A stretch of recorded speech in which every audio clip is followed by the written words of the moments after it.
Bueno, seguimos con la lectura.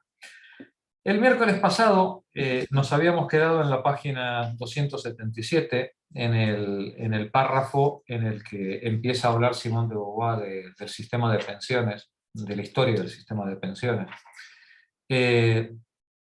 Y este párrafo venía desde 2 páginas antes, donde habíamos empezado a hablar de la evolución de la pirámide poblacional.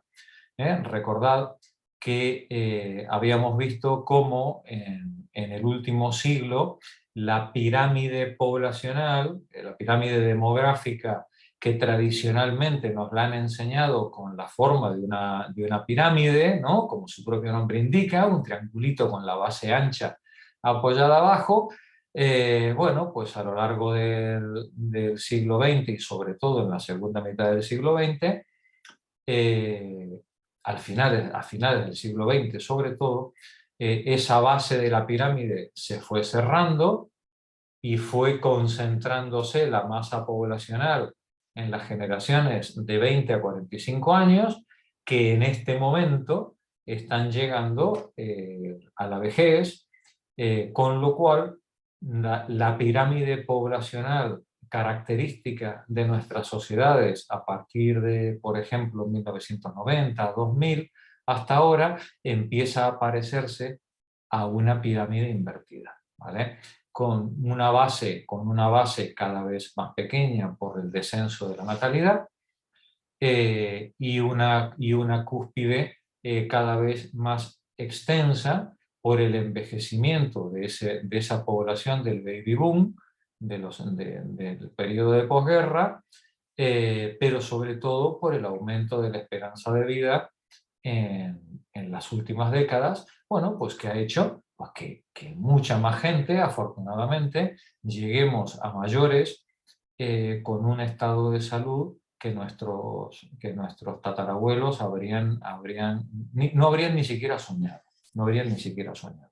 Porque el gran cambio que se ha producido en las últimas décadas, nos decía Simone de Beauvoir, no es que la gente viva más años.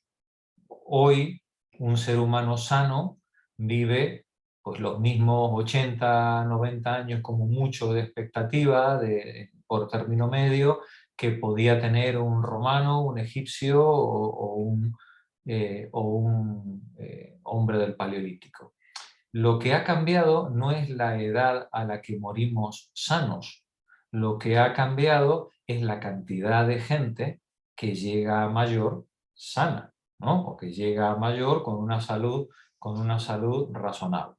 En las generaciones anteriores a las nuestras, la diferencia por clase social era abrumadora. Era abrumadora. Mientras que una persona de la clase alta o de la burguesía podía aspirar a superar más o menos, digamos, quienes hubieran superado la muerte en el primer año de vida, la muerte en los primeros 5 años, y no hubieran muerto por ninguna infección ni por ninguna guerra hasta los 25 o los 30, bueno, pues seguramente podían aspirar a llegar tranquilamente a los 60 años o más, si no les pasaba como al pobre Montaigne, que les agarraron una piedra en el riñón, ¿vale? Sí, o alguna otra desgracia para las que no había ni medicinas, ni antibióticos, ni nada por el estilo. Pero bueno, quienes no tuvieran ninguna de esas enfermedades, tuvieran la suerte de haber pasado indemnes la juventud, bueno, podían llegar, habíamos visto, en época romana, en época griega, igual en el siglo XIX, podían llegar tranquilamente a los 70, 80 años sin ningún problema. Bien, esta inversión o esta transformación de la pirámide poblacional, nos decía Simone de Beauvoir en la página anterior, ha colocado a las sociedades del siglo XX ante un problema, podríamos decir, ¿vale? Ante un problema. Porque las sociedades del siglo XX son sociedades que han históricamente han atendido a sus mayores o bien mediante el sistema de la caridad, o bien mediante el reducir los socorros, las ayudas a lo que las familias pudieran darle a los mayores, o bien lo han resuelto mediante un sistema tributario en formas de seguros, por los cuales las personas, bueno, pues iban cotizando para poder en algún momento pues alcanzar una edad en la que ya no estuvieran activos laboralmente y poder seguir viviendo.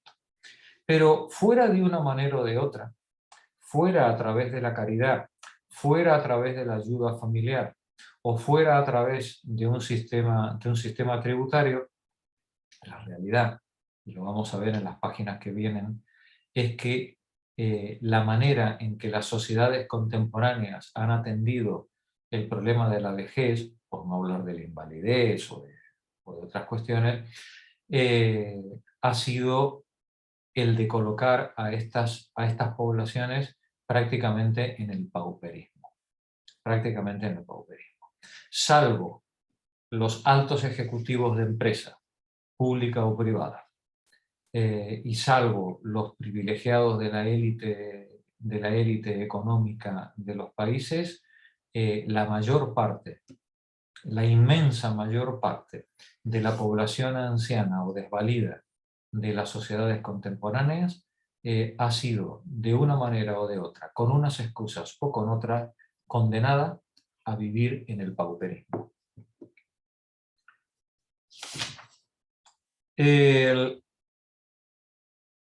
Y me gustaría que retomáramos la lectura a partir de la página 276, en el párrafo que dice: en las democracias capitalistas, el envejecimiento de la población plantea una nueva cuestión. Eva, por favor, comienza tú. En las democracias capitalistas, el envejecimiento de la población plantea una nueva cuestión. Es el monte Everest de los problemas sociales actuales, ha dicho Ian MacLeod, ministro inglés de Sanidad.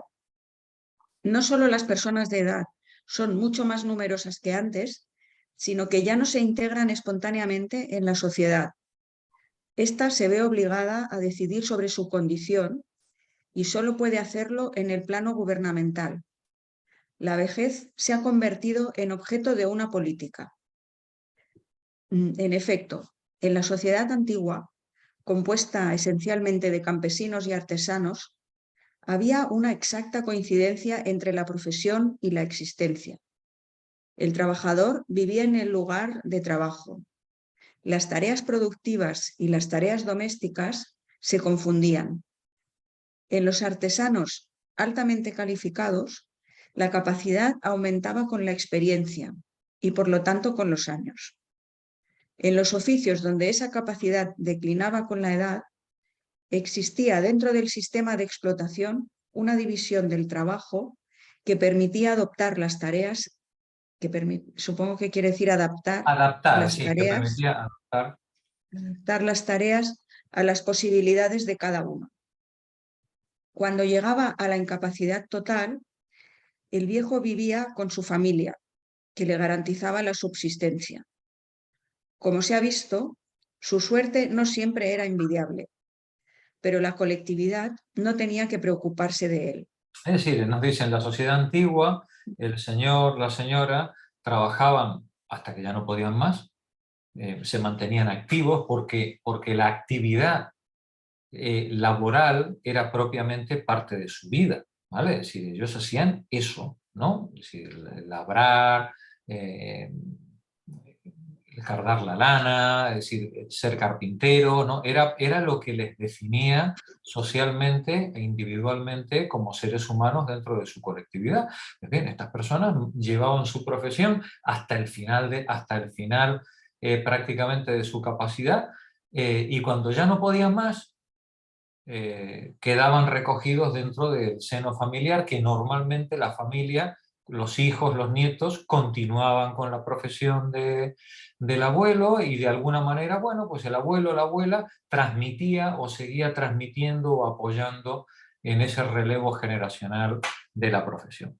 Hoy las cosas ya, desde luego, distan mucho de ser así. Continúa, Eva, por favor. Hoy el obrero... Hoy el obrero vive en un lugar y trabaja en otro, a título puramente individual. La familia es ajena a sus actividades productivas. Se reduce a una o dos parejas de adultos, cargados de niños todavía incapaces de ganarse la vida. Con tan magros recursos, es imposible mantener a los pobres viejos. Sin embargo, el trabajador está condenado a la inactividad mucho antes que en el pasado. La tarea en que se ha especializado sigue siendo la misma durante toda su vida y no se adapta a las posibilidades de todas las edades. El obrero hoy, que es un obrero que no solamente ya no vive en el lugar en el que trabaja, sino que su familia está completamente desvinculada del trabajo del obrero. Con lo cual, cuando el obrero pierde su actividad, deja de ser activo laboralmente, a diferencia de la sociedad antigua. Él vuelve a su casa, pero en su casa no tiene nada, no tiene ningún papel productivo ni pedagógico que realizar. Con lo cual, la pequeña familia nuclear moderna se encuentra con que ya no tiene recursos para poder ni siquiera integrar al anciano o a la anciana dentro de sus actividades cotidianas, ¿no? Pero además resulta que el trabajador actualmente está condenado a la inactividad mucho antes que en la sociedad antigua. Decíamos en el párrafo anterior que un obrero, un trabajador, un artesano en la sociedad antigua trabajaba hasta que no podía más, hasta que se quedaba ciego, hasta que se quedaba inválido, es decir, trabajaba hasta que no podía más, ¿vale? Porque entre otras cosas era lo que le daba su identidad, ese trabajo. Hoy a las personas, o bien por las necesidades del mercado, o bien por el cambio tecnológico, o bien por el concepto de jubilación, a las personas se las aparta muchísimo antes, decenas de años antes, se le aparta por las buenas o por las malas de la vida laboral. Y en ese apartarse de la vida laboral, las pequeñas familias modernas, que viven con magrísimos recursos en el borde a su vez de la subsistencia, no tienen recursos para poder atender a sus desvalidos o a sus mayores. Continúa, Eva. Ya lo he dicho. A fines del siglo XIX, el viejo trabajador despedido de su empleo quedaba dramáticamente abandonado a sí mismo. Las colectividades se vieron obligadas a ocuparse del problema. Lo hicieron no sin resistencias. La pensión se concibió primero como una recompensa. Ya en 1796, Tom Paine aconsejaba recompensar con una pensión a los trabajadores de 50 años. Mira, qué moderno. Sí, En sí, Bélgica, parece mentira, ¿eh? Sí, parece sí. mentira, ¿no? Pero Bueno, a en esa saber cómo época, estarían los trabajadores de 50 sí, años en por su- 1796, ¿no? por supuesto, Esa es en otra. esa época Sí, sí. a los 50 años llegarían contados con los dedos de una mano, ¿no? Pero recordemos que es una época en la que también se está proponiendo eliminar el derecho de sucesiones para que no haya diferencias en la partida, en los derechos de partida de los distintos ciudadanos, ¿no? Sí, era una época revolucionaria en la que todo el mundo estaba pensando en las condiciones de la igualdad, ¿no? Y de la dignidad humana, ¿no? De la dignidad del ciudadano y de la ciudadana. Continúa, Eva. En Bélgica y Holanda se concedieron pensiones en el sector público a partir de 1844. En Francia, en el siglo XIX, los militares y los funcionarios fueron los primeros en recibir pensiones. El Segundo Imperio les otorgó después a los mineros, los marinos, los obreros las otorgó, supongo. Después a los mineros, los marinos, los obreros de los arsenales, los ferroviarios. Se consideraba que recompensaban en profesiones peligrosas un largo periodo de servicios. La atribución se hizo organizada y habitual con dos condiciones: largos años de trabajo y una edad determinada. Alemania conoció a fines del siglo XIX un rápido ascenso del capitalismo y una considerable expansión industrial. Paralelamente, la agitación socialista aumentó y se fortificó. Bismarck comprendió que para encauzarla había que garantizar al proletariado un mínimo de seguridad. De 1883 a 1889 creó el sistema de seguros sociales, que se completó y extendió de 1890 a 1910. Esencialmente destinada a cubrir los riesgos de los accidentes de trabajo, protegía también a los asalariados contra la invalidez de la vejez. Se exigían cotizaciones tanto a los empleadores como a los obreros, y el Estado pagaba, llegado el caso, una subvención. Ese tipo de régimen se estableció después en Luxemburgo, Rumanía, Suecia, Austria, Hungría y Noruega. Hay otra concepción de la jubilación. La protección de los asalariados se financia gracias a impuestos.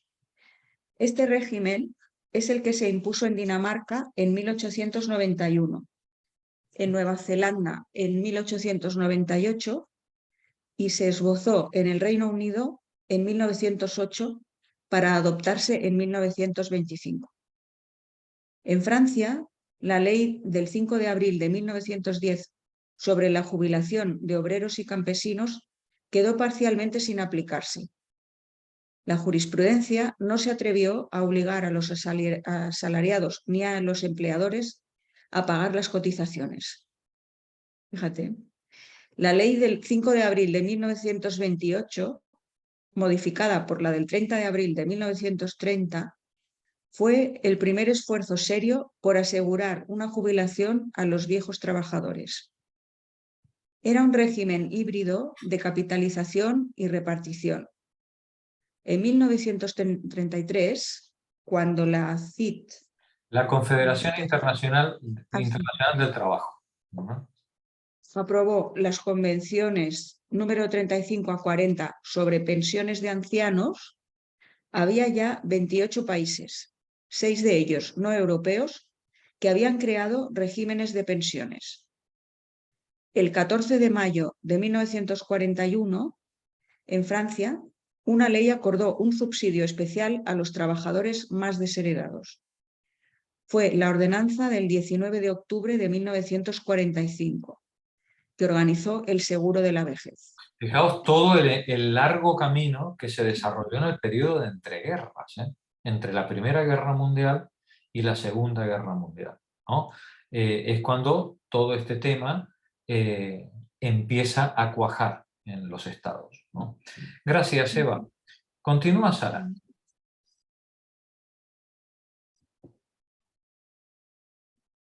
La pensión fue acordada primero para los asalariados de las empresas comerciales e industriales. Debía extenderse al conjunto de la población, pero este proyecto fracasó debido a la oposición de las clases medias no asalariadas. Las clases medias no asalariadas, la pequeña burguesía, es la que torpedeó este sistema por pues lo mismo que os dicen ahora. ¿Y eso quién lo va a pagar? ¿No? ¿Y eso quién lo va a pagar? Es decir, ¿y por qué tengo yo que mantener a gente que no ha cotizado? ¿No? Es decir, o que no ha pagado su contribución. Continúa, Sara. En 1956 se creó un Fondo Nacional de Solidaridad y hoy el 80% de los franceses recibe pensiones por jubilación. En 1964, entre los 112 Estados miembros de la Confederación Internacional del Trabajo, 68 tenían regímenes de retiro. Un régimen nacional de seguridad social es por lo general demasiado oneroso para los países en vías de desarrollo. Irlanda no tiene seguro social sino solamente asistencia. Nos dice la autora, quizás comprando el discurso dominante, ¿no? Un régimen nacional de seguridad social es por lo general demasiado oneroso para los países en vías de desarrollo.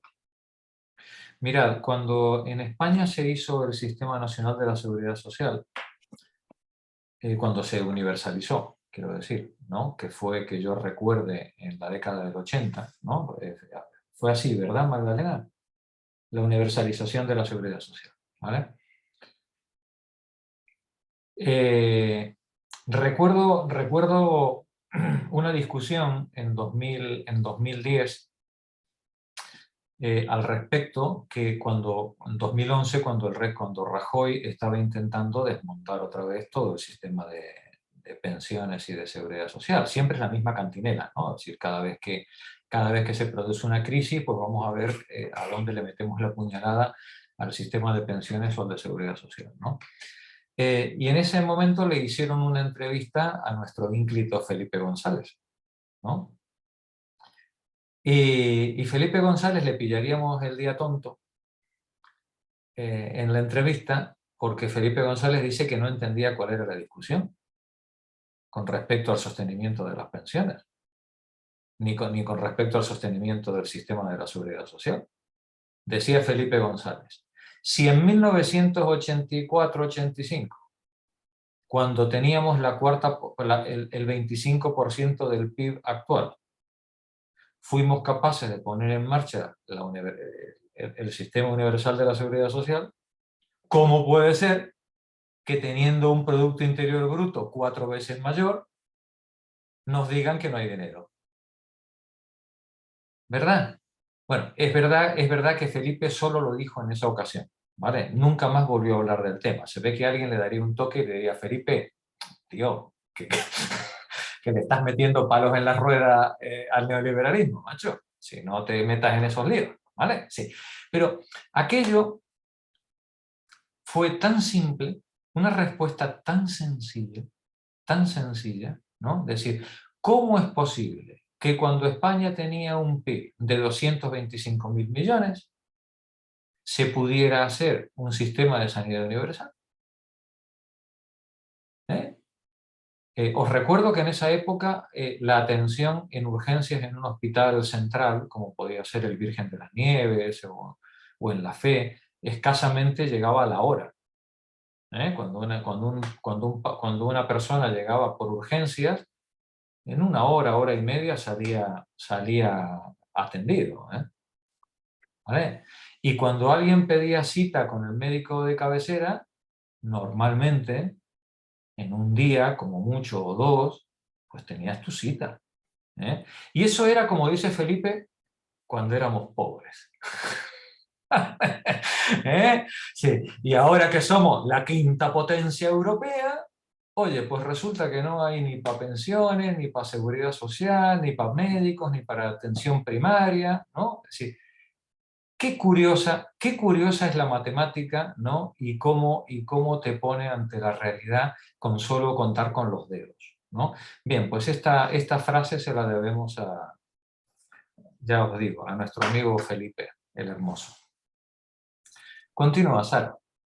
El Estado fija la edad en que el trabajador tiene derecho a una jubilación. Es también la que eligen los empleadores públicos y privados para licenciar a su personal y, por lo tanto, aquella en la que el individuo pasa de la categoría activa a la inactiva. ¿En qué momento sobrevendrá ese cambio? ¿A cuánto se elevarán los fondos pagados? Para decidirlo, la sociedad debe tener en cuenta dos factores, su propio interés y el de los pensionistas. ¿A qué edad se fija la edad de jubilación? ¿Cuál es la cobertura sanitaria que vamos a dar? ¿Cuál es la cobertura que vamos a dar a nuestros inválidos, a nuestros desvalidos? ¿Cuál es? Dice, bueno, pues al final, dice, para decidirlo, la sociedad tiene que tener en cuenta dos factores. Su propio interés, el de la comunidad, y el interés de los pensionistas, ¿vale? Y en el capitalismo pueden ser contradictorios, ¿vale? Continúa, Sara.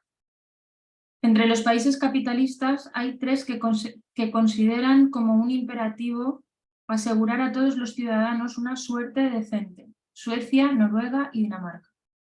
Poco poblados, la vida política se desenvuelve en ellos sin grandes conflictos y en pleno régimen capitalista liberal se ha edificado una especie de socialismo.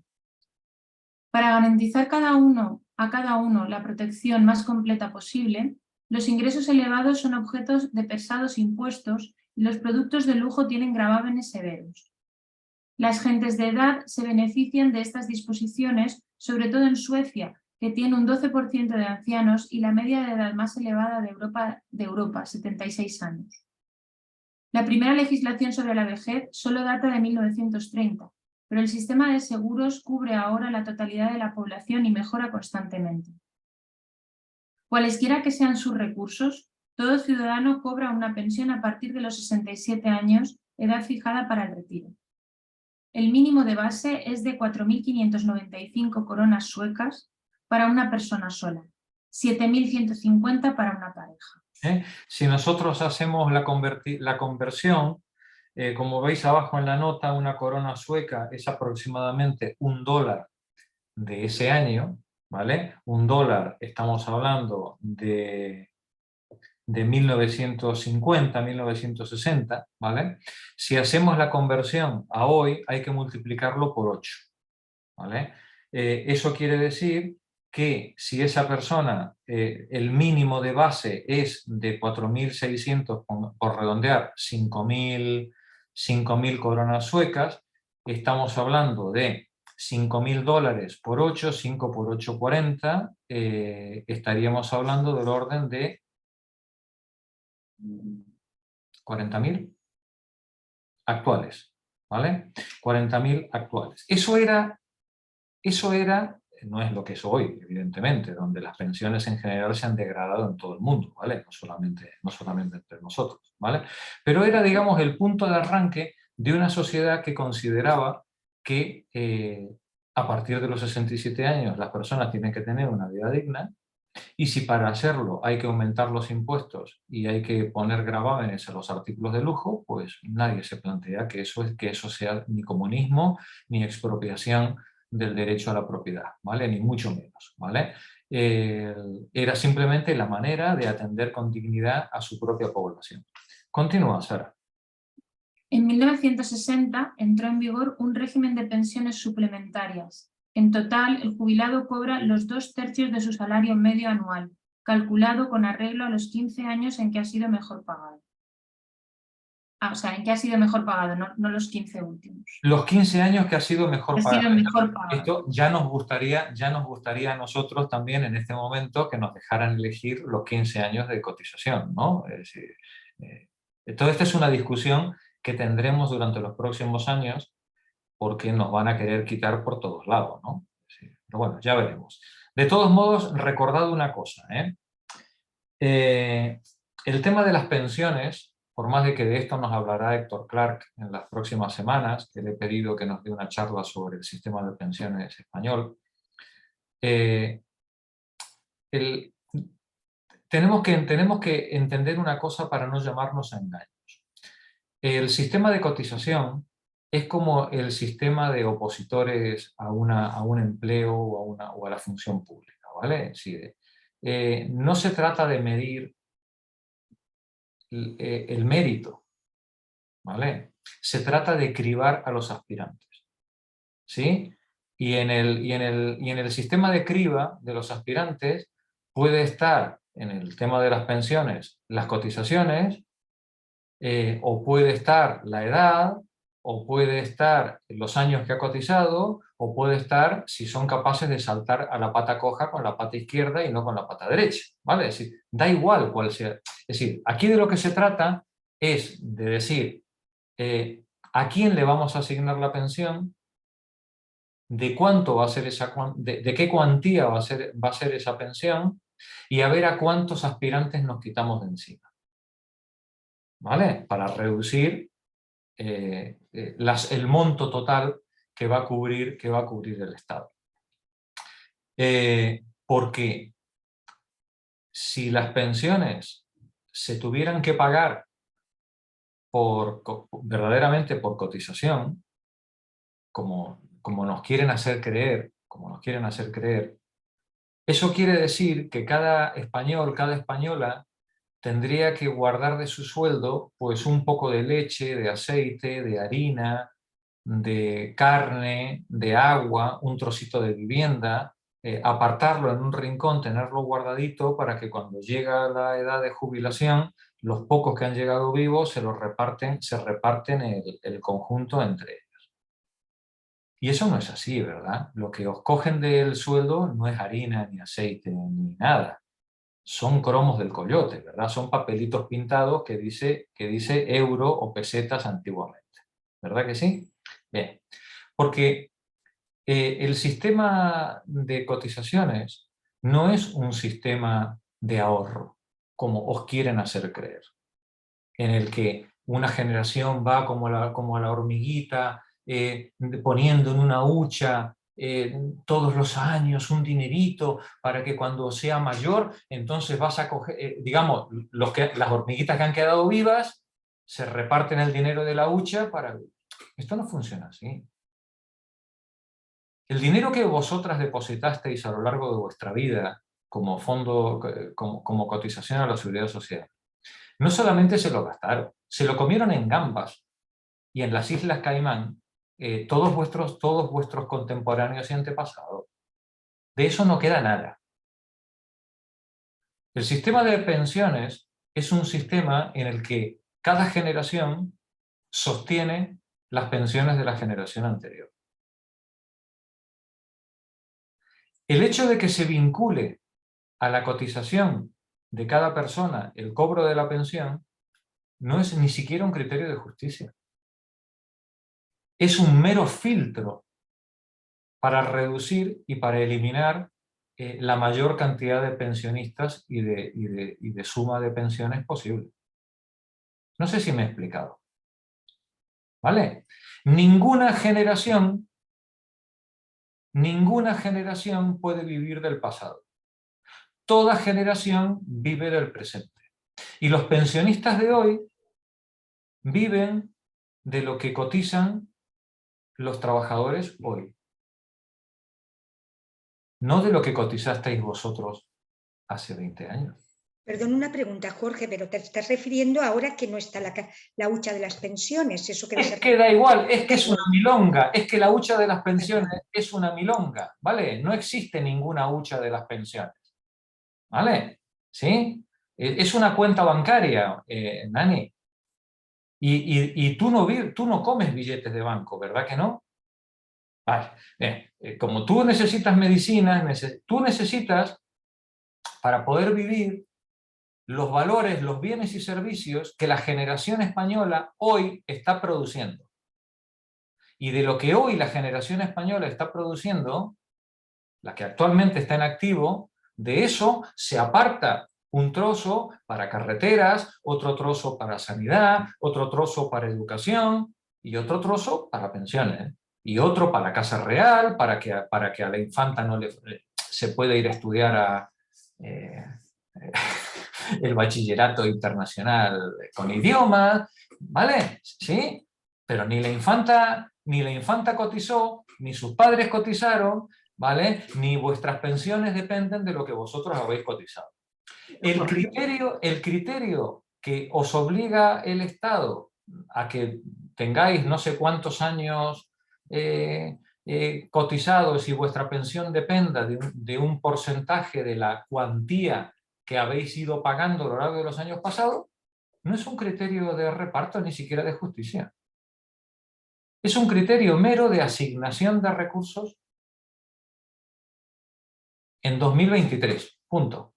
Hoy el Estado reparte las pensiones con ese criterio, pero insisto, podría ser el de saltar a la pata coja, ¿eh? No tiene mayor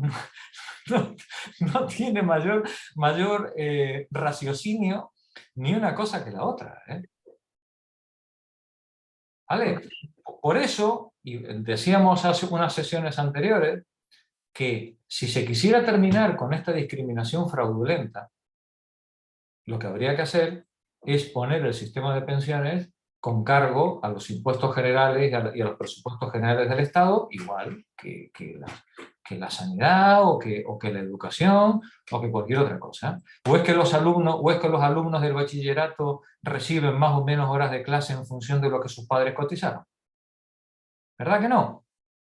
¿Sí? Bien, pues con las pensiones pasa lo mismo. Cuenta, Magdalena. Pero yo creo que eso la población en general lo tiene claro.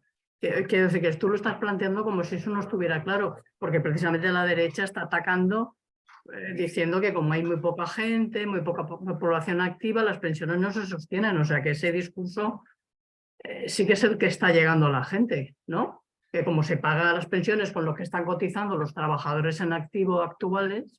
No, pues eso no se tiene para nada claro, Magdalena. ¿No? La gente piensa que La gente piensa que de hecho el carácter general, a ver, es un problema entre los requisitos que se necesitan para acceder a la cotización, a la pensión, perdón, y realmente por qué es una cuestión de criterio político que te asignen esa pensión y no otra.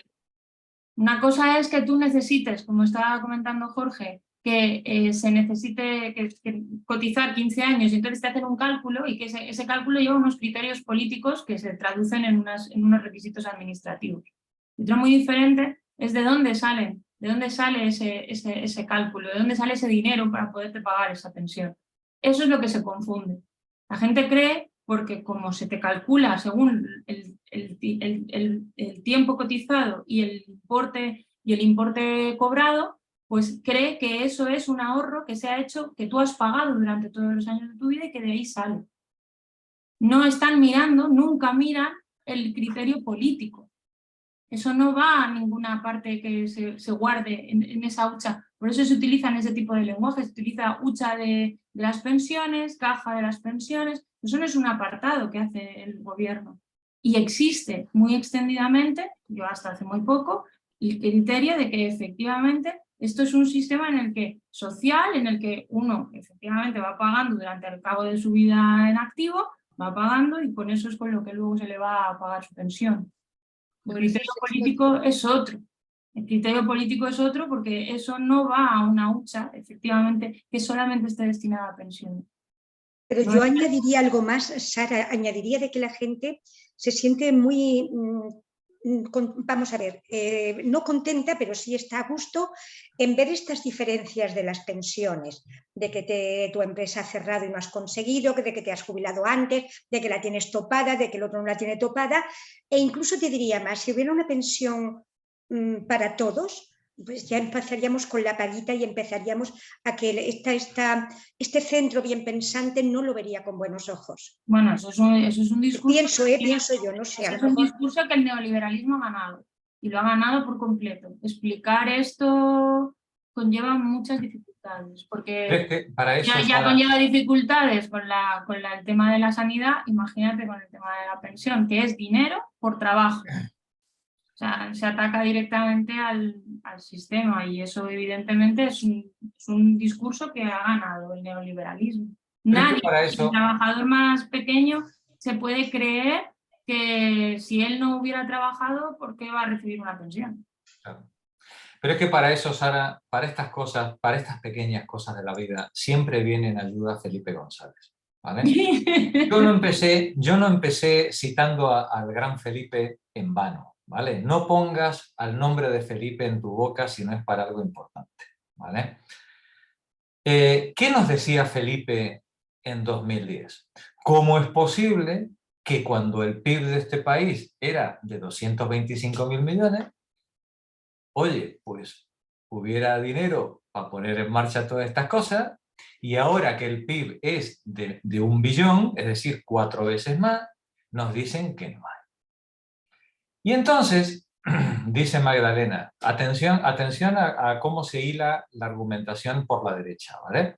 Dice, es que claro, la población está envejeciendo, hoy hay menos trabajadores, hay más personas jubiladas o en edad de jubilación en proporción a los trabajadores activos que había antes, y entonces... Pregunta del millón, ¿quién va a pagar ¿quién va a pagar eso? ¿Vale? Y entonces ahí viene otra vez nuestro Super Felipe en nuestra ayuda, ¿vale? Y Felipe nos diría, pobre, si estuviera, qué lástima que no venga al seminario. Felipe nos diría, vamos a ver, Jorgito, si en 1985 había un jubilado por cada 4 trabajadores, o por cada 5 trabajadores, con un PIB de 225.000 millones, ¿cómo es posible que hoy, que hay un jubilado cada 4 trabajadores, con 1 billón de PIB, tú me digas que no hay dinero? Lo que tú me estás contando es una milonga.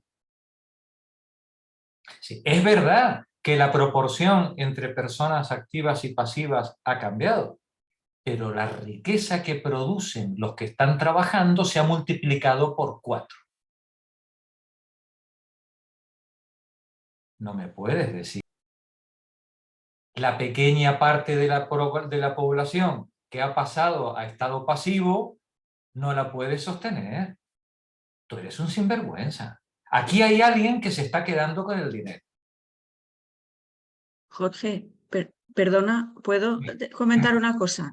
Es que, nada más lejos de mi intención que defender a Felipe.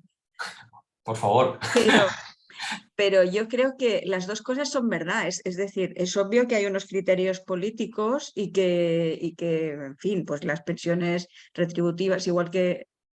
Pero luego, al margen de que ese dinero, a mí sí me parece, mucha gente estaba convencida de que eso es como una huchita y dices, pero si te quitan el 20% del IRPF, ¿cómo a ti luego te van a poder pagar más o menos lo mismo que estás cobrando ahora dentro de no sé cuánto? O sea, no salen los números, es absurdo.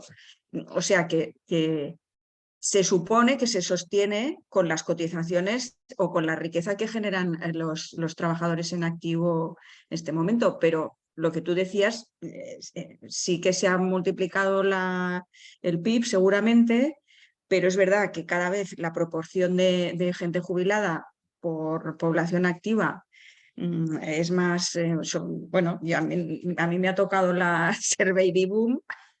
Lo de baby ya no mucho, pero lo de boomer sí. Entonces, o sea, se ha multiplicado la riqueza, pero lo que se tiene que gastar en pensiones también se ha multiplicado, yo creo que A ver, exponencialmente. vuelvo Entonces, a preguntar otra otra cosa es que vez. haya un criterio. Esto es aritmética, Eva. Sí, esto es aritmética. Ni siquiera hace falta matemáticas mayores, ¿vale? Esto es aritmética pura y dura. Si el Producto Interior Bruto se ha multiplicado por 4 y la población pasiva ha aumentado en un 20%, o en un 30%. Esa sería la proporción. Yo es que soy de letras y tampoco estoy No, muy claro, es al decir, día de la demografía. nosotros en los años 80 teníamos una población mayor de 65 años, creo recordar que era del 17% o cosas así. Ahora tenemos una población pasiva mayor de 65 años, creo que lo veíamos la semana pasada, creo que era del 22 o 21%, ¿no? O 23, no me acuerdo ahora exactamente el número cuál era. Bueno, está bien, Y está luego, bien. otro Está bien, tema es la población. hemos pasado de 1 a 5, por ejemplo, ¿no? A 1 a 4. Pero insisto, la riqueza generada por quienes trabajan se ha multiplicado por 4. Es un poquito obscena la diferencia de riqueza, ¿vale? Y sin embargo, los salarios de los trabajadores no se han multiplicado por 4, ¿verdad que no? Eso te iba a decir, que las cotizaciones, o sea, la gente de menos de, vamos a suponer, bueno, de menos de 30 años, que tenga una cotización más o menos am cara y ulls, que se dice más o menos decentita, yo creo que debe ser muy baja. De menos de 30 y de menos de 35 también. La realidad es O que sea, si es a base del IRPF, no sé cómo La se realidad aguanta es esto. que desde 1980 hasta ahora el Producto Interior Bruto de España ha ido cambiando en su composición. En 1980, el 75-77% del Producto Interior Bruto eran salarios, era masa salarial. Y desde 2012 en adelante, la masa salarial ha caído por debajo del 50%. Es decir, hay alguien que ha trincado en este paso de los años 80 al 2020, hay alguien que se ha quedado con el 25% del Producto Interior Bruto. ¿Sí? Ese es el kit de la cuestión. Ahí está. Y esos son 250.000 millones de euros. ¿Vale? ¿Sí? Bastante más que todo el problema de pensiones juntos. ¿Vale? ¿Sí? Es decir, cuando se están contando que no hay cotizaciones suficientes para sostener a la población pasiva, eso es verdad, sí, claro. Claro que es verdad, ¿sí? Pero lo que no os cuentan es quién se ha quedado con la pasta. Pero no es una persona, son muchos. ¿Quiénes son los ladrones? Dices? Los que se han quedado, los Sí. 250. Sí, No es uno sí, solo. sí. Los ladrones son muchos, sí. ¿Qué le vamos a hacer? Sí, ¿No se gasta más en armamento ahora? Puede. Se gasta en todo, sí. En todo menos en lo que deberíamos gastar, sí, efectivamente. ¿Vale? Y En todo lógico, menos en lo porque que eso no conviene al capitalismo. pero claro, para solucionar eso, habría que aumentar los impuestos a los tenedores de dinero y a los empresarios, que son los que ganan el dinero. Claro, no le vas a aumentar el impuesto al pobre trabajador que está con 1.100 euros al mes. Le tendrás que aumentar los impuestos y las contribuciones a quienes más tienen. Pero eso, que parece ser que en Bélgica, Suecia y no sé dónde era clarísimo, pues parece ser que aquí lo llaman comunismo. ¿Vale? Bueno, pues ¿qué le vamos a hacer? ¿Vale? Bien, yo no pretendo tener la solución para esto porque si no yo ya sería premio Nobel. ¿Vale? Yo simplemente os dejo con la pregunta de Felipe. Si en 1985, con 250.000 millones de euros y una proporción de 1 a 5 trabajadores activos trabajadores pasivos con respecto a población, se podía hacer, ¿vale? ¿Cómo puede ser que con un PIB 4 veces mayor tú me plantees que no hay cotizaciones suficientes? Evidentemente, lo que no nos están contando es cómo se reparte el pastel del Producto Interior Bruto, de la riqueza nacional generada, cómo se reparte la riqueza en España. Dicho de otra manera, aquí lo único que estamos discutiendo es cómo se reparte el trabajo y cómo se reparte la riqueza. Porque os recuerdo que España tiene un paro estructural del 15%. Por lo tanto, aunque aumentaras la edad de jubilación, da igual. Por mucho que tú digas que la gente tiene que trabajar 10 años más, la gente no va a trabajar 10 años más porque a partir de los 45 años ya no vuelves a encontrar trabajo. ¿Vale? Sí. Entonces, aquí lo que estamos discutiendo es ese billón de euros de Producto Interior Bruto, que ahora ya estamos en el billón 100, ¿vale? Después de la pandemia. Ese billón, ¿cómo se reparte? Es decir, cómo se reparte la riqueza producida por la población española, y a poco que miréis las cuentas os daréis cuenta que el 90% de la población española se lleva una parte ínfima de la riqueza producida. Y en segundo lugar es cómo se reparte el trabajo. Porque si resulta que el sistema de trabajo que tenemos y la tecnología actual no permite que trabaje toda la población, bueno, pues entonces el problema no será la jubilación, ¿no? El problema será que si ese billón yo lo produzco con 20 millones de trabajadores y la población española son 50 millones, hay 30 millones de personas en los que entran los niños, los jóvenes, los ancianos, los enfermos, los inválidos y la Casa Real en su conjunto. ¿Vale? Sí, porque claro, siempre hablamos de los viejos, hostia, pero parece ser que de zarzuela no, eso está fuera de discusión, ¿no? Sí, esos también cobran sin pegar un palo al agua, ¿eh? ¿Vale? Bien, entonces, y no cobran poco, ¿eh? Y no cobran poco. A esos nadie les discute si cotizaron o no cotizaron. Siempre me divierte que metes a los reyes en el baile. Sí, porque yo soy muy monárquico. Yo tengo un No tenés razón. yo tengo un gran aprecio por las monarquías de verdad. ¿Vale? ¿Sí? Por esos que van a caballo dando la vida por la patria y todo eso. Que claro, los nuestros no se han subido un caballo nada más que para hacer equitación, ¿no? Jorge, yo tengo un plan que creo que te gustará mucho. Yo creo que tendrían que ser más escandalosos, como la monarquía británica, más todavía, dejando Juan Carlos ha hecho muy bien su parte, pero que tendrían que ser más escandalosos porque eso genera mucho turismo y mucho negocio. Mira la coronación. El nuestro solamente generó... El nuestro solamente compensarían generó su parte de los personas. gastos. Sí. Bueno, pues eso. En fin. Reparto de trabajo y reparto de riqueza. Ese es el problema de los salarios, ese es el problema de las pensiones y ese es el problema en general de la justicia social. ¿Vale? Que no os engañen con la retahíla esa, con el verso ese de dónde va a salir ese dinero y cuánto has cotizado tú para las pensiones. ¿Vale? Esa no es la cuestión, esa es la excusa. Esa es la justificación ideológica para pagaros menos, ¿vale? No el fondo del asunto. El fondo del asunto es otro. ¿Cuánto se produce en el país y cómo se reparte esa riqueza? Adelante, Sara, continúa.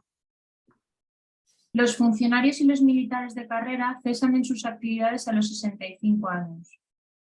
Algunos otros trabajadores los interrumpen en el mismo momento y quedan cubiertos durante 2 años por seguros privados.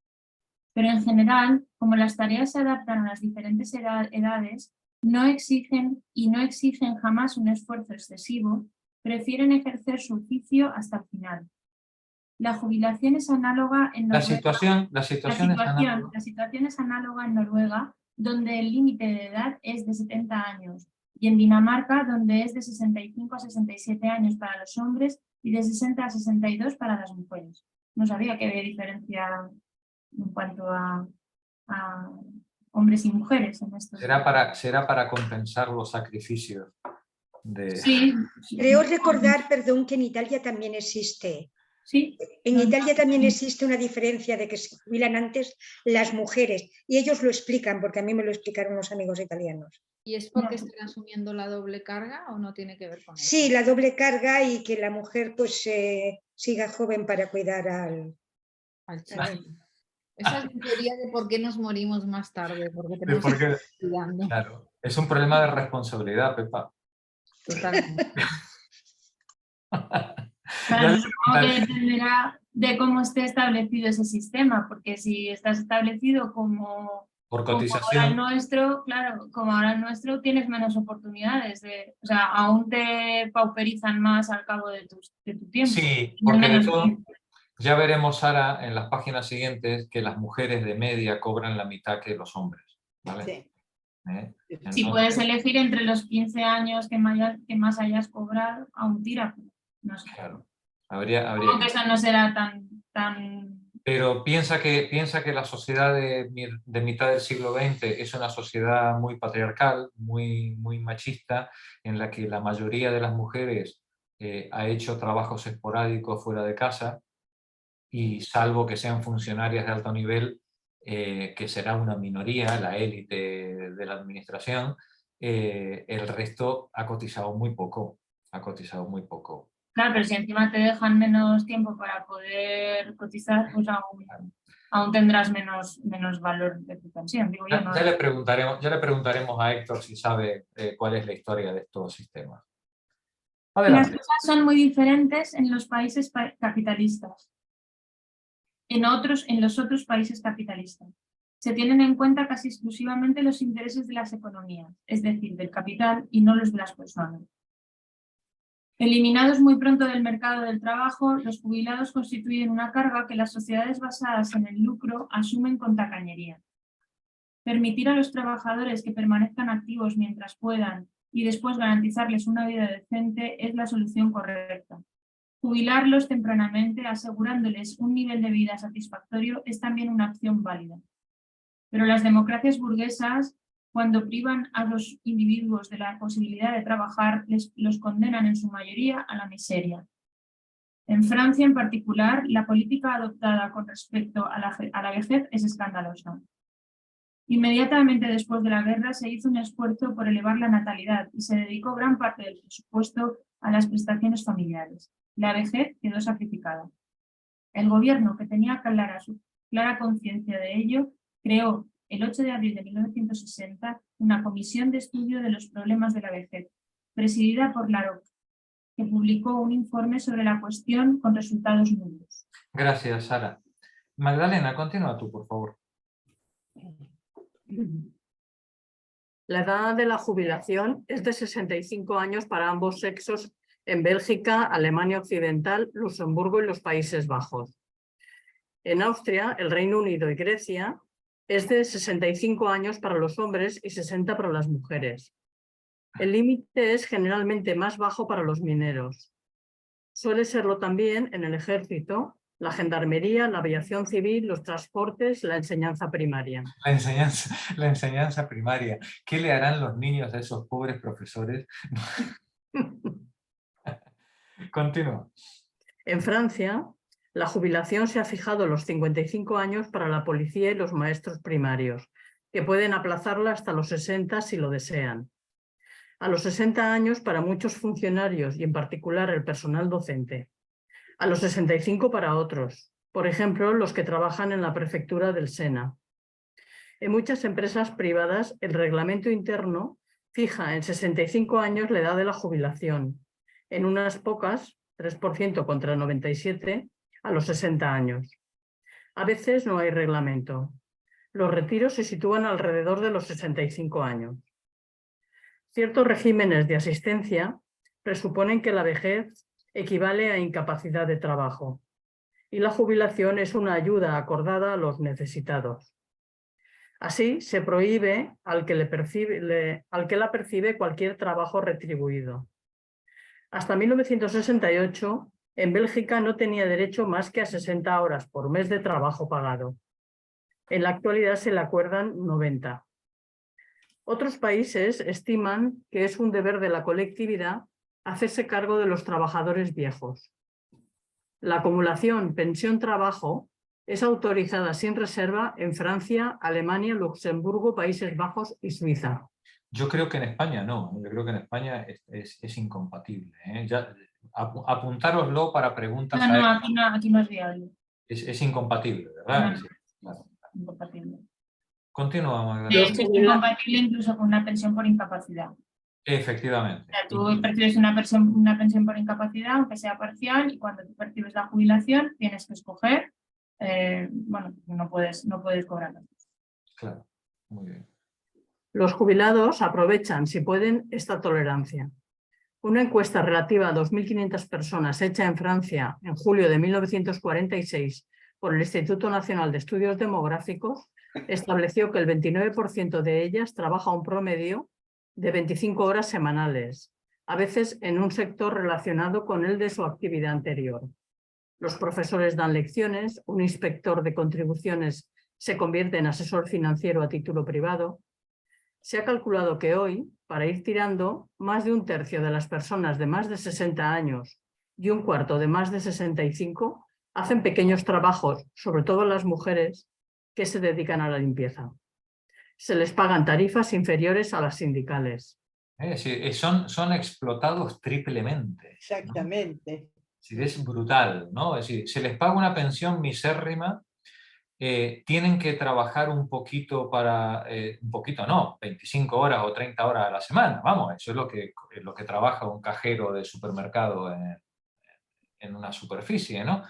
Tienen que trabajar 25 o 30 horas a la semana y encima además cobran el precio de hora por debajo de lo pactado sindicalmente, ¿no? Es tremendo, es el negocio para el capital por todos lados, ¿no? Perdón, creo que hay una película francesa, no sé si se llama Las nieves del Kilimanjaro o algo así, que trata de un matrimonio ya jubilado que efectivamente hace un poco lo que estás comentando, reparte con el carrito de la compra los dos porque quieren hacer ese viaje, que ellos son del Partido Comunista, bueno, y sale todo, creo recordar. No sé si alguno lo habéis visto. Sí. Y sale todo lo de el triplemente. Esa palabra me la voy a aprender bien, Jorge. Me ha gustado, triplemente explotado. Ya solo falta que les peguen, sí, pobrecitos, sí. Mira, me apunto lo de las nieves del Kilimanjaro porque yo la que tengo ahora es la película de Gregory Peck, creo que era, no sé si era o Ava Gardner, no me acuerdo, una de estas que era las nieves del Kilimanjaro, pero sí recuerdo que se hizo otra de tipo social con este. Sí. Me la apunto para verla. Adelante, Magdalena. En conjunto, se comprueba desde hace medio siglo una reducción de la mano de obra de edad. Entre 1931 y 1951, mientras que la proporción de ancianos aumentaba en todas partes, el número de trabajadores viejos ha disminuido. En Francia, uno de los países en que su proporción es más elevada, pasó dentro del conjunto de la población vieja del 59,4% al 36,1%. En Italia del 72 al 33%. En Suiza del 62,5 al 50,7%. Es cierto que hoy el número de septuagenarios y octogenarios es mayor que antes, pero aún si se examina el grupo de edad, que va de 65 a 69 años, se observa una disminución de la proporción de trabajadores. Hay ancianos activos entre los agricultores, los jefes de establecimientos, los pequeños patronos, los artesanos, los trabajadores independientes. Entre las mujeres, en la agricultura, el personal doméstico, los servicios de sanidad y el comercio. Pero el sector industrial le acarrea una devaluación, tanto en los cuadros y empleados como entre los obreros. A priori, los empleadores desconfían de las personas de edad. Es algo que salta a la vista cuando se examinan las ofertas de empleo. En casi todos los países, el límite de edad estipulado va de 40 a 45 años. En los Estados Unidos, 23 estados tienen leyes que prohíben toda discriminación de edad, pero los empleadores dan al servicio de empleo instrucciones oficiosas que la tienen en cuenta. Según una encuesta hecha en Nueva York en 1953, 94 agencias consideraban al postulante de edad como su peor enemigo. Habla demasiado, nada le conviene, está esclerosado, carece de disciplina y de control de sí mismo. Según otra encuesta hecha en 1963, en 8 grandes ciudades de los Estados Unidos, un quinto de los servicios de colocación fijaba el límite de edad en 35 años. 35 años. Bárbaro. 1963. Vale. Continúa. Un tercio en 45 años. En Bélgica y Austria hay servicios públicos en que la contratación se hace por debajo de los 40 años. En el Reino Unido, el 50% de las ofertas de empleo recibidas por las oficinas de colocaciones se estipula por debajo de 40 años. En Francia, de 41.000 ofertas de empleos estudiadas en el curso de una encuesta, el 30% se dirigía a agentes de menos de 40 años, el 40% a agentes de 20 a 29 años, el 30% a agentes de 50 a 65 años.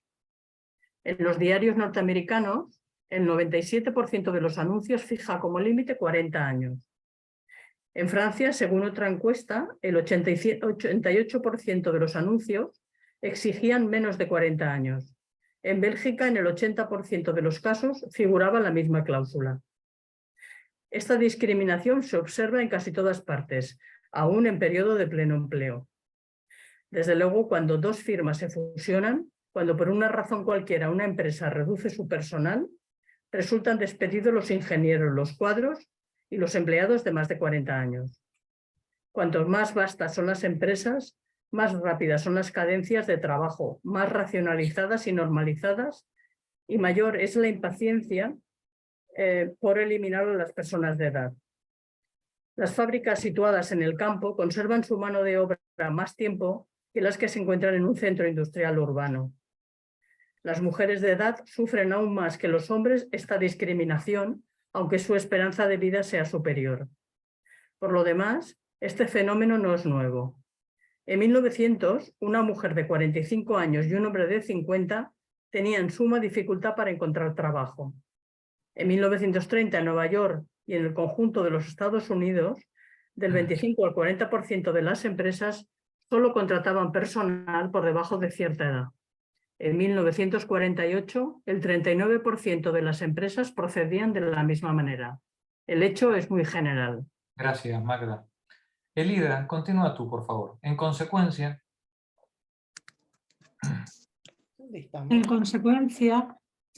mucho antes de la jubilación, muchas gentes de edad están sin empleo.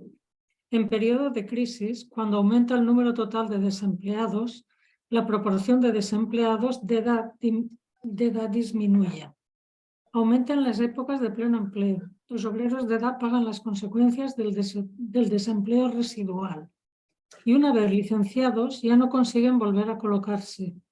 En Bélgica y en el Reino Unido, según un informe de la OIT, Organización Internacional del Trabajo, establecido en 1955, los desempleados que estaban sin trabajo desde hacía 24 meses tenían por término medio más de 50 años. los desempleados de larga duración son gente de más de 50 años. Eso en 1955 y en 2023 en España. Sí. Continúa, Elida. No existe forzosamente una relación entre la importancia del desempleo y las aptitudes. Los peones y los OS... Y los directivos, los OS, son los vale. especialistas y grandes directivos, ¿no?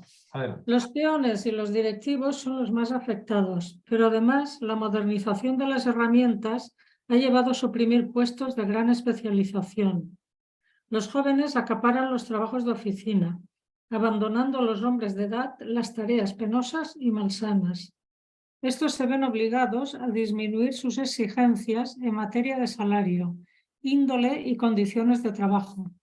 Con frecuencia no se resignan a ello enseguida.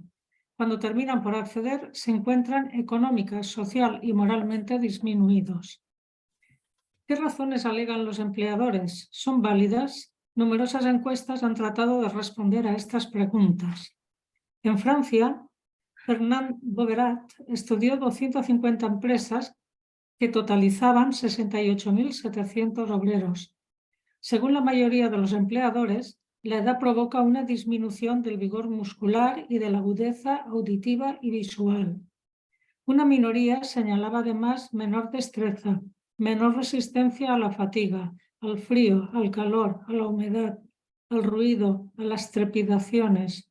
Según otra encuesta efectuada por el IFOP en 1961, los empleadores consideran que un obrero empieza a tener edad a los 50 años.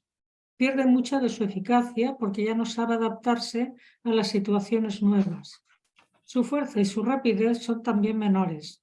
Esos defectos no quedan compensados por su experiencia, sus calificaciones, su conciencia profesional, que son, sin embargo, superiores a las de los jóvenes.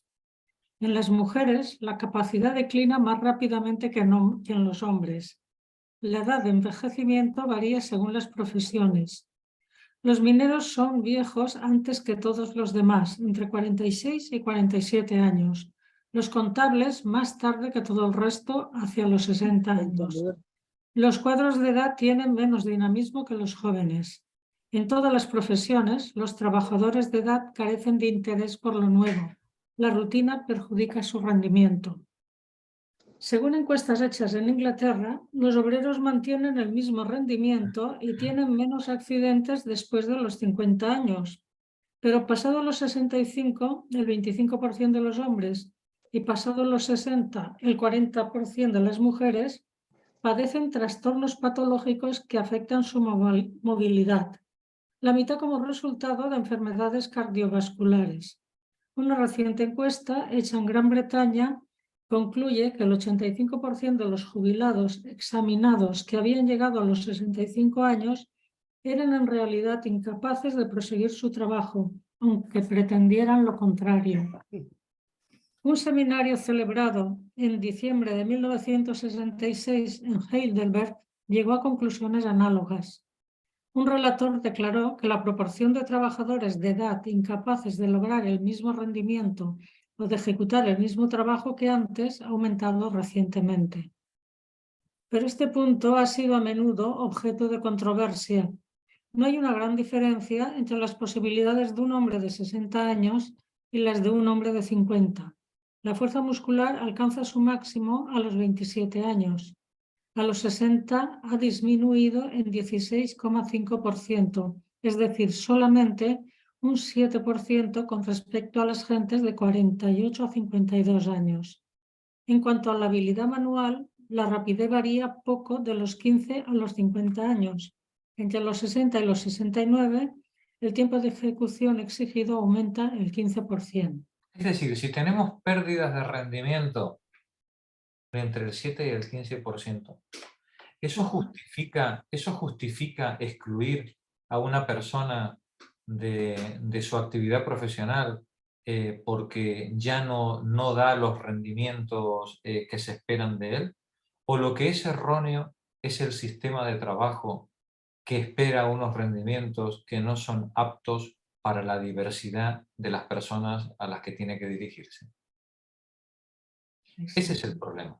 El problema es que con el capitalismo los seres humanos dejaron de emplear los instrumentos para ser empleados por los instrumentos.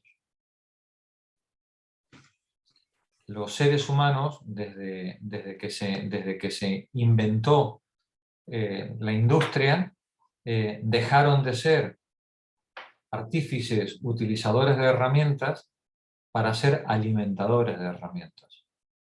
Che, Jorge, Gandhi decía lo mismo. ¡Qué grande! ¡Qué grande! El hombre no utilizaba la máquina estaba utilizando al hombre. Ya ves. Ahora, hay dos cosas que me impresionan, Jorge. Primero, la cantidad de datos que tiene esta mujer. ¿Lo logró sola o tenía un equipo que trabajaba? Buena pregunta. Eso es lo primero. Y lo segundo, porque mi padre me contaba, Tony, ¿oíste hablar uno de que hacía muchos libros de historia, de todos los temas, un yankee? Libros gordísimos, que no era él que lo hacía, él daba a sus estudiantes y él ponía todo junto. Pero bueno, sí, no sé cómo habrá hecho esta mujer. Habrá muchos negreros y negreras por ahí, ¿no? Eso está claro, ¿no? Yo desconozco el proceso de trabajo de Simón. Ahora, impresiona, es verdad, impresiona, porque si antes nos había impresionado en el capítulo anterior, sí, la profundidad y la variación que tenía en la temática y en la literatura, aquí impresiona el manejo de estadísticas y de datos, ¿no? Es decir, sin internet. Y sin internet, sí, sin Google, sin nada. Eso es a biblioteca pura y dura. Pero claro, cuando hemos visto a Marx trabajando 20 años en la biblioteca, ¿no? Con esas impresionantes estadísticas también que él maneja a lo largo de todo el libro, yo creo sinceramente que estamos ante gente con una biología diferente. Excepcional. Excepcional, sí. La neurona, yo creo que la neurona de Simón, cada vez que una neurona mía va y vuelve, la de Simón va y vuelve 400 veces. ¿No? Y eso creo que no se arregla. En fin, creo que es gente excepcional. No lo sé, pero en una de sus entrevistas ella decía que era una persona muy obsesiva, muy pendiente, muy centrada en lo que quería hacer en ese momento y cuando lo quería hacer. Y entonces, sí, Sara, pero tampoco se perdía una fiesta, ¿eh? Eso no lo decía. Ni dejaba de viajar y se iba a ver al Mao Zedong, luego se iba a ver a Fidel, al Che Guevara, se iba a Rusia, que la tipa es que no paraba. Y luego... Claro, sin Es que quitarle también tengo un mérito. pensamiento, es que para esta gente los días se multiplican. Si ellos multiplican horas, entonces yo no tengo. Pero A ellos les multiplican las horas. ella no tuvo hijos, ¿no? No, bueno, es verdad, no. Y, No. y supongo que yo no me la imagino tampoco haciendo cosas en la casa No, tampoco. demasiado. Ni Eso comida, ni no cosas. le quita mérito, pero quiero decir que también... Sí. Todo ayuda, sí, sí. No, y además ella también lo decía, que no había tenido hijos y que tampoco se dedicaba especialmente a cuestiones del hogar ni nada por eso. Claro. Bueno, Sí. la segunda pregunta, Jorge. ¿Cuál? No entiendo la vida, esta vida moderna. No entiendo cómo la gente, no entiendo a mis hijos, no entiendo a la gente a mi alrededor, no entiendo nada. Cómo mis hijos se están matando para que los hijos estudien, cómo trabajan como bestias para comprar cosas, todo esto que contás de la jubilación. Por ejemplo, yo la solución la veo en vivir más simplemente y gastar menos y ser más libre. Pero es muy difícil en esta sociedad, para mí también. Claro. No entiendo nada, Jorge. Sí, así es. Yo creo, Marta, que hasta que todos no nos quedemos asombrados, no vamos a poder hacer el cambio. Yo cuando era jovencita creí que todo el mundo iba a dejar la ciudad, iba a ir a vivir al campo, iba a hacer al huerto, iba a hilar su lana, iba a estudiar, iba a cantar y bailar. ¿Por qué te reís? ¿Cómo me equivoqué, no? Sí. Así es, Marta, así es. Marta, pero es que además yo, más que la palabra entender, no sé si es esa. Yo lo que estoy muy decepcionado es la facilidad, la normalización con que la gente tiene en mentir, en engañar, en saber que aunque le ha dado el golpe, va a defender que esa mía que me han pegado, es con una naturalidad y con una arrogancia, una chulería que me da mucho miedo. Es como si la verdad te importa una mierda, que solamente importa ganar. Si hay que mentir, hay que mentir. Si hay que engañar, hay que mentir. Si hay que robar, hay que robar. El nivel de paso en rojo a eso, estoy asustado. Porque va y resulta que tú puedes hablar con una persona que aparentemente guarda las formas, es agradable, cómoda y cariñosa, pero después te ha pegado la puñalada con una naturalidad y con una frialdad que dices, ¿qué está pasando? Estamos perdiendo todas las cualidades que se supone que son necesarias para que la sociedad en que vivimos se permita la convivencia feliz. Yo lo que creo es que la impudicia y la mentira, el engaño que tienen niveles actualmente, pero a nivel internacional, por ejemplo, pienso en Trump, pienso, por ejemplo, en Aznar. ¿Están locos o ellos saben que dicen eso porque están en una sociedad en la que solamente hay que sobrevivir y para sobrevivir hay que todo vale? Y a su vez defender, por ejemplo, ahora por encima de todo que no somos racistas, pero todo el mundo sabe que ¿cómo que no es racista? Pero si estás y el disimulo, se supone que hay una convención de que hay que disimular. Bueno, tiene derecho a todo. La justicia que, por ejemplo, siempre he defendido que todo el mundo, ahora resulta que por 4 euros es capaz de hundir a un gobierno democráticamente. La Iglesia Católica, por encima de todo, va al dinero y no tiene el más impúdica razón para a la gente que no, ¿sabes? Me da mucho miedo porque todas las instituciones que se supone que tienen que dar ejemplo y que sostienen los valores para que una sociedad conviva, están podridas a nivel de conducta. A la universidad vas a mirar y empiezas a mirar, se supone que han sido abiertos y están podridos, o sea, son cínicos, mentirosos, van a por el dinero, no les importa nada. Te vas, por ejemplo, a los bancos, te vas a las empresas, es una cosa que has de ir blindado para asegurarte porque todo el mundo te puede dar puñaladas y esto es para mí una decadencia Has planteado un tema duro y muy real, Julián. Y lo que tú estás describiendo son las consecuencias del neoliberalismo. El neoliberalismo nos ha enfrentado a todos unas contra otras, nos ha atomizado la ciudadanía, ha destruido el sentimiento de comunidad y de pertenencia, y ese sentimiento de comunidad, para bien o para mal, porque no siempre la comunidad es liberadora, ni mucho menos, a veces la comunidad puede ser muy opresiva también, ¿vale? Sí. Pero la comunidad aplicaba una sanción social al díscolo, al mentiroso, al sinvergüenza, ¿no? Es decir, y ya pues la gente por lo menos, como decías tú antes, se cuidaba de mantener por lo menos las formas, ¿vale?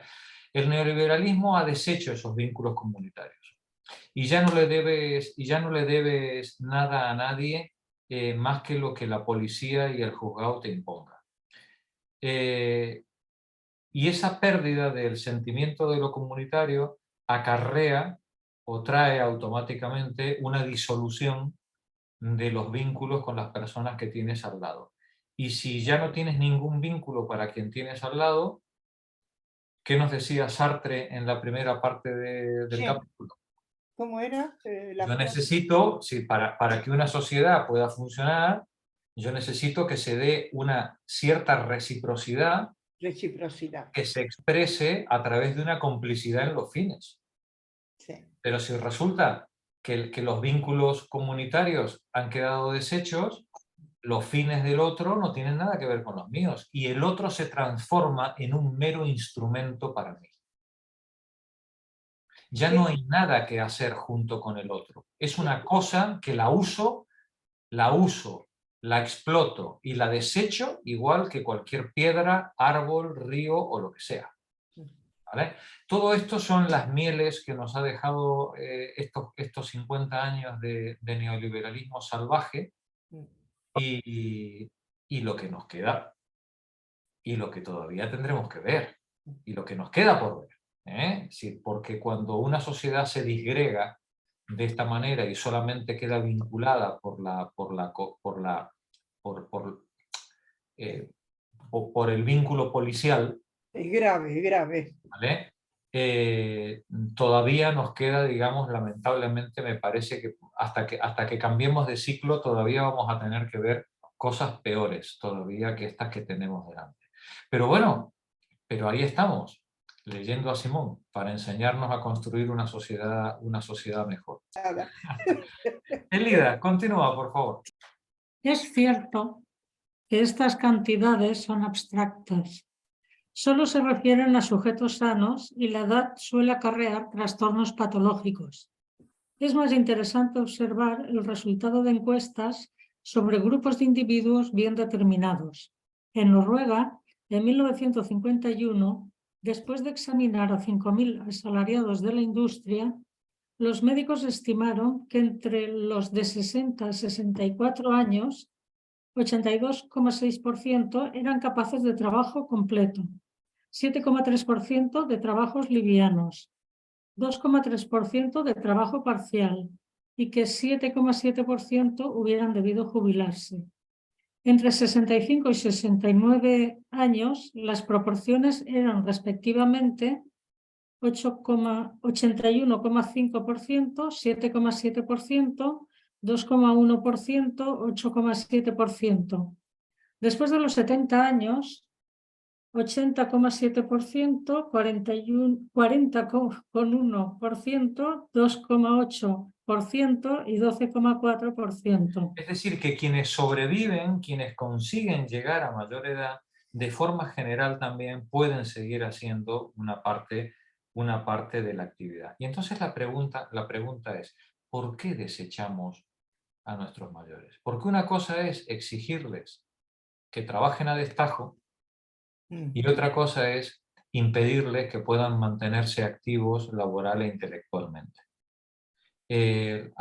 Porque está claro que no es lo mismo la pobre persona que está limpiando alcantarillas, ¿no? O picando piedra en una mina, Es lógico. que la persona que ha dedicado su vida a la enseñanza, a escribir libros, a dirigir una empresa, a trabajar en un sector industrial, ¿no? Dice que no puede trabajar la misma cantidad de horas que antes. Bueno, pues podrá trabajar menos, ¿no? O le tenemos que expulsar del sistema productivo simplemente porque no rinde lo mismo que un chaval de 20 años. Ahí veis la tremenda incompatibilidad entre el capitalismo y el concepto de rentabilidad y beneficio y las necesidades de la vida que tiene una comunidad y que tiene una persona y que tiene que mantener activas a sus ciudadanos, a sus ciudadanas, porque es lo que da la felicidad a la comunidad. Exacto, la felicidad. Eso es importante. Es que la palabra profesión, Marta, compañeras, cuando nosotros hablamos de un profesional, que hoy es una palabra tan prostituida, estamos hablando de una persona que ha hecho de su oficio algo feliz, su signo de identidad. Exacto. ¿Vale? Su signo de identidad. Y me da igual que estemos hablando de una hilandera, de un tejedor, de un ingeniero, de un médico, es decir, hacen de su actividad su identidad. Y cuando les privas de esa actividad, está listo. Les deshumanizas, los aíslas y los dejas completamente apoltronados. Y a menudo se mueren. Y a menudo se mueren, efectivamente. Entonces, conseguir una organización social que permita que quien ha encontrado su identidad en una actividad pueda seguirla llevando adelante a menor ritmo, al ritmo que su salud y que su edad le permita, evidentemente. ¿Vale? Sin ponerle la pistola, como decía antes Sara, es que es incompatible que trabaje con que cobre una pensión. No, que cobre la pensión, pero que pueda seguir haciendo unas horitas, las horitas que le divierten y que le mantienen en actividad y con la mente ágil funcionando, ¿no? Y siendo feliz y teniendo amigos, teniendo relaciones, ¿no? Y hay un valor añadido que es la transmisión del conocimiento. Por ejemplo, en una población, un médico de familia que pudiera soportar el mantenerse, imagínate, es conocer a la población y transmitirle todo el conocimiento de la población que has tenido, si es que lo puedes soportar. Eso claro, imagínate. Es curioso eso, la diferencia entre las profesiones que son liberales, como es en mi sector, de las que no lo son. Porque en mi sector, hasta hace bien poco, ahora está todo muy corrupto y no lo puedo decir igual. Pero sí que hay muchos abogados hombres que están muy reconocidos por su prestigio porque son mayores. Claro. El hecho de haber estado en el ejercicio de la profesión como abogado durante tanto tiempo y haberte mantenido, pues supone un valor a tener en consideración. Claro. Es que lo que pasa es que eso está muy corrupto. Y también en ese argumento yo creo que tendríamos que tener mucho cuidado, porque ahora también hay una parte del neoliberalismo que pretende extraer de ahí mayor explotación. No, eso no puede ser. No los vamos a desechar simplemente porque sean más mayores, pero entonces vamos a obligarte a trabajar. Vamos a obligarte a trabajar porque realmente no te puedes más. Claro. Lo que se puede traducir en mantener a una persona en activo para que pueda seguir manteniéndose como con un valor importantísimo para la comunidad, se puede transformar en muy poco tiempo en una explotación. Así es. Es que el capitalismo tiene una capacidad para pervertirlo todo que es notable, ¿no? Pero, por ejemplo, fíjate que todo esto se solucionaba con una renta universal incondicionada. Claro. Y ya está, ¿vale? Y que el que quiera seguir trabajando, que siga trabajando, es decir, y el que quiere dedicarse al cultivo de las amapolas, que se dedique al cultivo de las amapolas. ¿Por qué? Porque la masa de riqueza que produce un país desarrollado es más que suficiente para mantener a la totalidad de su población en activo. y además para mantenerla en condiciones dignas. Ahora, y sanas. Y sanas. Ahora, por supuesto, con reparto de trabajo y con un reparto de riqueza equivalente, evidentemente. Y entonces... Pero eso no es la finalidad, evidentemente. Claro, porque el capitalismo... No, el capitalismo promulga, no se les llena la boca de igualdad y democracia, pero eso claro. siempre es así. Y esto es a raíz de lo que venía a decir Marta y Julián. La promoción de la individualidad se ha invertido mucho, durante mucho tiempo en la promoción de la individualidad, del individuo como centro y motor. Ese sálvese quien pueda, además, ¿no? De que si no lo hago yo, lo hará otro y adelante con todo, efectivamente. Bueno. Gracias, Sara. ¿Has terminado el párrafo, Elida? ¿Por dónde te has quedado? No, no lo he terminado. Termínalo, por favor. Sí. En Suecia, la mayoría de los obreros y empleados se desenvuelven satisfactoriamente en el trabajo hasta los 67 años. Según una encuesta hecha en Birmingham por los médicos, la proporción de incapacidad absoluta era a los 70 años de 20%, a los 65 de 10%, debido a enfermedades crónicas o invalidez. ¿Sigo? Sí, termina hasta el siguiente punto de abajo. Según los importantísimos trabajos de Vilo and Nuffield Foundation en Inglaterra, las deficiencias de la vejez quedan en gran parte compensadas y superadas hasta una edad muy avanzada. Un buen ejemplo lo proporcionan las fábricas textiles de Yorkshire. El doblado y pasado de hilos son trabajos de precisión y muchas mujeres de edad lo ejecutan perfectamente pese a su mala vista. Tienen el oficio en los dedos. Tienen el oficio en los dedos. No les hace falta ni ver. ¿Vale? Gracias, Elida. Monse, adelante. Un gerontólogo.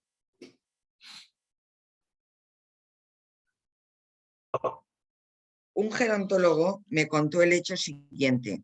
Sometidos a ciertas test visuales, ciertos conductores de ómnibus manifestaron deficiencias de acomodación que los hacían en principio incapaces de enfrentar de noche la luz de los focos.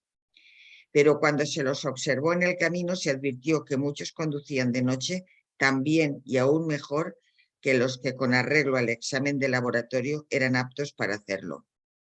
Tenían manera de evitar el deslumbramiento, de ubicarse marginalmente. El oficio, la experiencia, una manera de trampear con las deficiencias las anulaban. Por eso no siempre hay que fiarse de los trabajos de laboratorio. Las circunstancias solo son las mismas en el terreno concreto de actividad.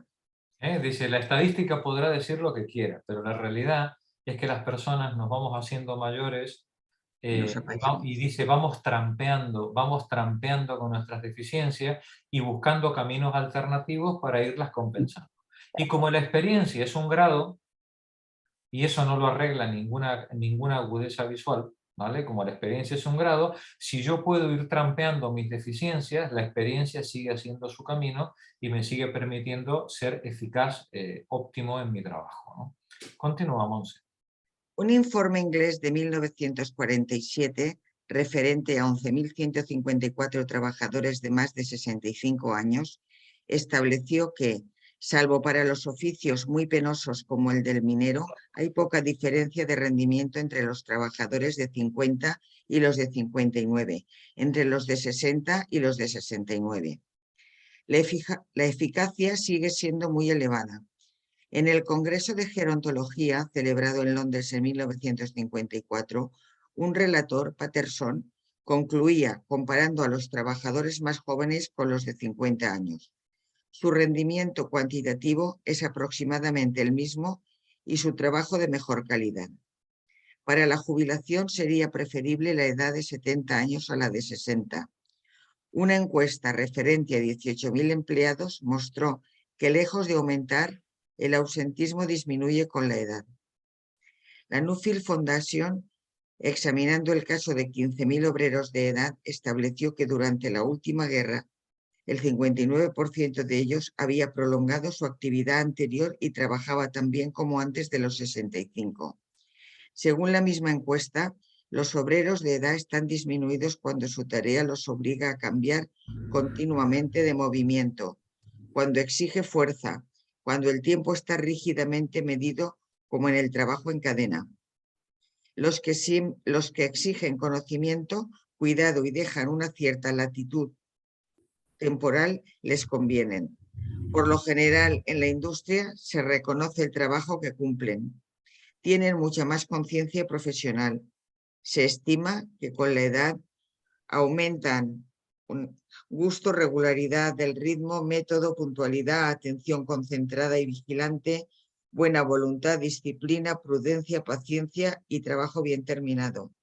Y disminuyen vista y oído, fuerza y precisión manuales, robustez y flexibilidad, rapidez de ritmo, memoria, imaginación, creatividad, adaptación, atención repartida, diligencia, energía, iniciativa, dinamismo y sociabilidad.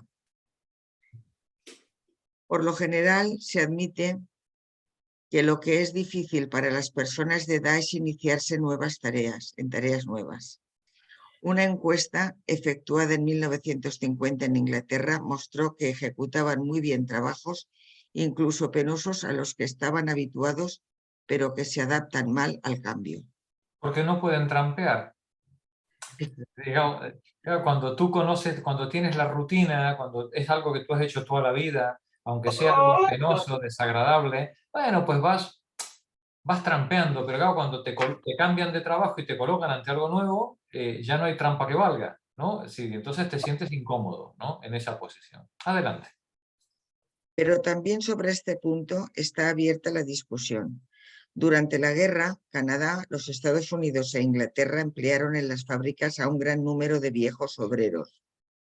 Muchos se encontraron con tareas absolutamente nuevas para ellos y las ejecutaron perfectamente. Claro, pero no tenían que competir con nadie. Con los chavales de 20 años, ¿no? Es decir, dice, ¿puede funcionar una fábrica con viejos? Por supuesto. Igual que todas las fábricas funcionaron con mujeres en la Primera y en la Segunda Guerra Mundial, oye, no pasó absolutamente nada, ¿vale? Pero ahora, si tú me pones cronómetro en mano y me pones a medir los rendimientos uno por uno y resulta que las variaciones del 5% no las vas a aceptar, bueno, pues entonces efectivamente hay gente que no va a poder adaptarse a ese ritmo. Pero entre los chavales de 20 años tampoco, ¿eh? Entre los chavales de 20 años también tienes diferencias individuales del 5, del 10 o del 20% de unos a otros, ¿vale? Sí, evidentemente, ¿no? Entonces, al final de lo que se trata ¿es el instrumento el que domina, el que manda sobre el trabajador o es el trabajador el que utiliza el instrumento, ¿no? Esa es la cuestión de la organización industrial. Adelante, Monse. Muchos expertos piensan que son capaces de adquirir capacitaciones nuevas. Cuando en el sur de Londres, en 1953, los tranvías fueron sustituidos por autobuses, los conductores tuvieron que reconvertirse. Entre los 56 y 60 años, el 93% lo consiguió. Solo tardaron de 1 a 4 semanas más que los jóvenes. Entre 61 y 67 hubo el 63% de resultados positivos. Las viejas obreras de Yorkshire, a las que me he referido, adquirieron fácilmente reflejos rápidos necesarios para coser a máquina. Es decir, entre 61 y 67 años, el 63% de los conductores pudo adaptarse al cambio. Es verdad que hubo un 30% que no. Si hubo un 30%, pues que no podía. ¿Pero eso le inhabilitaba para seguir haciéndolo? No, le inhabilitaba para el rendimiento que se estaba esperando de ellos. Adaptado su puesto de trabajo a sus condiciones, seguramente habrían podido seguir trabajando sin ningún problema. Continúa, Monse. Sin embargo, en los periodos de aprendizaje, las personas de edad tienen que superar ciertas desventajas. Su nerviosidad acarrea pérdida de memoria y se agravan cuando tienen que compartir con jóvenes. Un hombre de 72 años hizo los test también como uno de 35 mientras creyó que era el único que los pasaba, pero cuando supo que tenía un rival más joven, su complejo de inferioridad le hizo fracasar. Él creía, mientras hacía los test perfectos, mientras creía que estaba solo, ¿no? Cuando le pones al lado del chaval, el pobre se pone nervioso y ya no puede hacerlo. No será compartir, será competir, ¿no? Será competir, sí, competir. Sí. La traducción es, no la traducción, la edición es infame, ¿eh? Es decir, qué cantidad de errores tipográficos hay, ¿eh? Continúa, por favor. Vamos a terminar el párrafo y lo dejamos ahí. Por temor de cometer errores, las personas de edad se plantean en una actitud negativa. Tienden a recaer en sus errores y están paralizados por los sistemas adquiridos. Así, a los obreros que tienen conocimiento de electricidad les cuesta más que a los exmineros seguir cursos de electrónica. La comparación de la corriente eléctrica con el curso de agua los traba. Asimismo, con frecuencia carecen de interés, de curiosidad. Como se ha visto, adoptar nuevas actitudes, nuevos sets, les es difícil. Al principio tardan más que los jóvenes en tomar decisiones y su tiempo de reacción es pues más largo. Pero a menudo superan esas dificultades. Lo que obra en su favor es la repetición. En las fábricas repiten a lo largo del día los gestos aprendidos y terminan por ejecutarlos automáticamente. También en ese caso hay que desconfiar de los resultados obtenidos en los laboratorios. No siempre son aplicables al trabajo cotidiano. Bueno, yo creo que lo dejamos aquí. Buena semana. Me parece que Buenas noches. Además, te has puesto muy guapa hoy, Nani, ¿eh? Yo no sé si Gracias, estaría Pepa, tan gracias, tranquila cariño. como Que Pepa. tiene que hablar conmigo. Es verdad, Nani, está guapa, yo también lo veo. Sí. Buena semana. El domingo Bueno. no olvidéis de ir a votar. A votar, a votar. A ver, buena semana. Buenas noches y buena suerte.